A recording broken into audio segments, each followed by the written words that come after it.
Hi, my name is Colby Sharp. I'm a fifth grade teacher in Michigan. Today we're going to be talking about 5 amazing 2024 novels in verse. My fifth graders are obsessed with novels in verse. They read so many, they devour them. I'm guessing that your kids love novels in verse. If your kids love poetry, your kids love novels in verse, give this video a thumbs up and let's show some love to poetry. First up, Isabelle in Blooms, a story about a girl who lives in the Philippines with her grandparents, and her mother has moved to the United States, and the goal is for her to join her mother, but it's been a while. And then the book takes place when she finally does get a chance to move from the Philippines to reconnect with her mom in San Francisco, in the San Francisco area. And it is quite the adjustment, as you can imagine, her adjusting to being with her mom again, her adjusting to school, and just the changing of countries and the changing of cultures. Holy smokes, I couldn't get enough of this novel in verse. I was captivated from cover to cover. One storyline that I was really fascinated by was her, I don't know if the word jealousy is correct, but just kind of how she was feeling about her mother having this life without her. Her mother spent some time taking care of children, being a nanny, a live-in nanny type thing. And she's very jealous of those kids and kind of worried that her mom maybe like those kids more. Her mom's going to go back and take care of them and not take care of her. Oh, it's a fascinating book. You're going to love it. Your kids are going to love it. Highly recommend that book. Next up, Semiautobiographical. That's what it says inside of the book. Novel in verse from New York Times bestseller, Newbery Honor winner, Renee Watson. And these poems are just so powerful and beautiful and thought-provoking. Holmes does the illustrations and she does just a phenomenal job. But a beautiful peek inside Renee's life and a fascinating, heartbreaking, heartwarming and lifting. You're gonna feel all the feels. You're gonna feel all the feels with Black Girl, You Are Atlas. What a powerful, powerful book. I saw this book on Betsy Bird's way too early Newbery prediction list. She thinks this one has a real shot at the Newbery medal. How exciting is that? Next up, I just finished this one over last week, a Hummingbird season.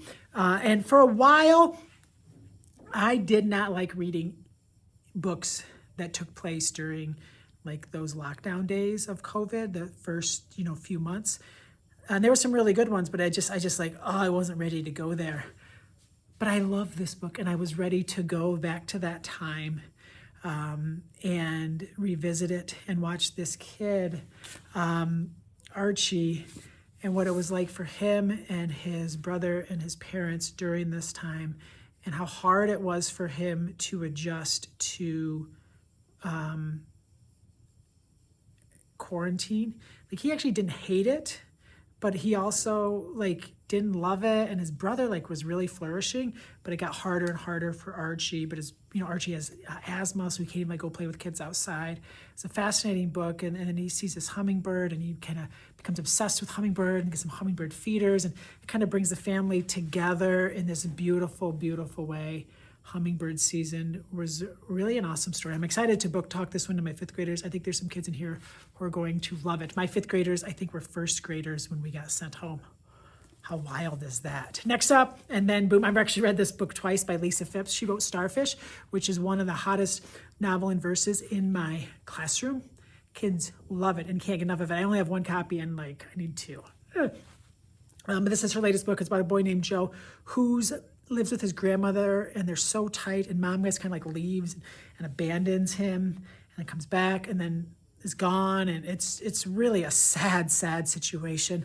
But then something happens that's really sad, and Joe is pretty alone, and you're just stressed about what's going to happen and so worried about him, and he's such a resilient kid. But holy smokes, what an eye-opening book about living in poverty and actually what it means to be hungry. I was just floored.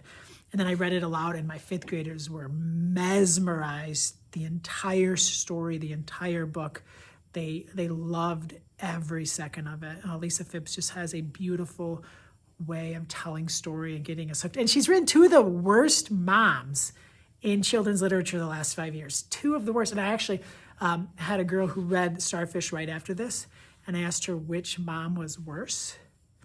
And I think this mom is worse. And she actually thought the mom in Starfish was worse. And we had a wonderful conversation about why. And she had some really good points. Books, they're amazing. And finally, Louder Than Hunger.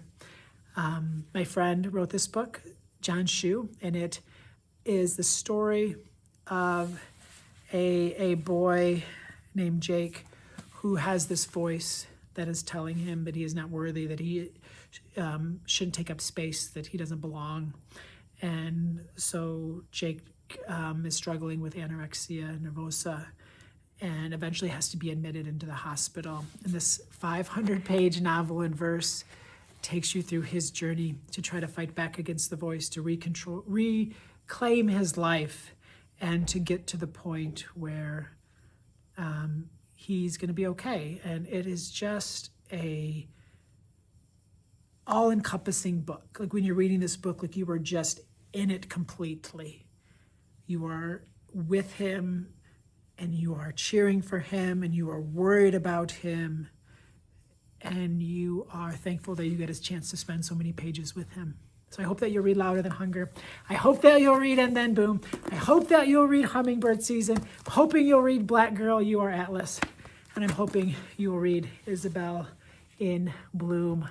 Happy reading, everyone. I hope you're finding great poetry in your life, because I know that the readers that we serve can't get enough. Thank you so much for tuning in. My name is Colby Sharp. Hope you have an awesome-tastic day.